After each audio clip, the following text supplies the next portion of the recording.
The Christian Standard Bible by Holman Bible Publishers. Genesis chapter 22. After these things God tested Abraham and said to him, "Abraham." "Here I am," he answered. "Take your son," he said, "your only son Isaac, whom you love. Go to the land of Moriah and offer him there as a burnt offering on one of the mountains I will tell you about." So Abraham got up early in the morning, saddled his donkey, and took with him 2 of his young men and his son Isaac. He split wood for a burnt offering, and he set out to go to the place God had told him about. On the 3rd day Abraham looked up and saw the place in the distance. Then Abraham said to his young men, "Stay here with the donkey. The boy and I will go over there to worship. Then we'll come back to you." Abraham took the wood for the burnt offering and laid it on his son Isaac. In his hand he took the fire and the knife, and the 2 of them walked on together. Then Isaac spoke to his father Abraham and said, "My father." And he replied, "Here I am, my son." Isaac said, "The fire and the wood are here, but where is the lamb for the burnt offering?" Abraham answered, "God himself will provide the lamb for the burnt offering, my son."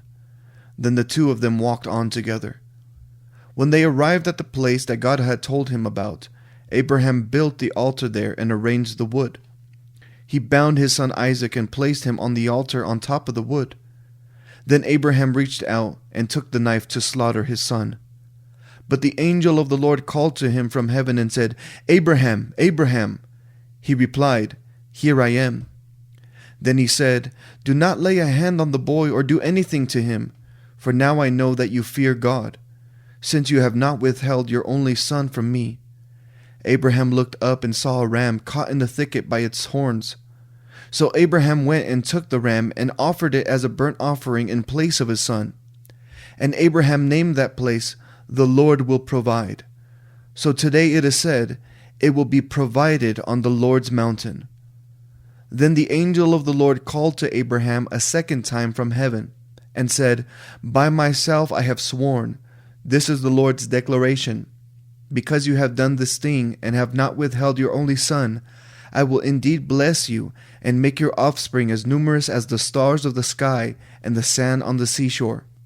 Your offspring will possess the city gates of their enemies, and all the nations of the earth will be blessed by your offspring because you have obeyed my command." Abraham went back to his young men, and they got up and went together to Beersheba, and Abraham settled in Beersheba.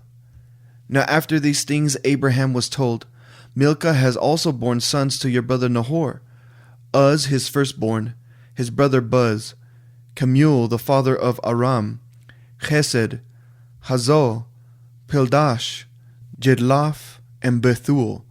And Bethuel fathered Rebekah. Milcah bore these 8 to Nahor, Abraham's brother. His concubine, whose name was Reumah, also bore Tebah, Gaham, Tahash, and Maacah.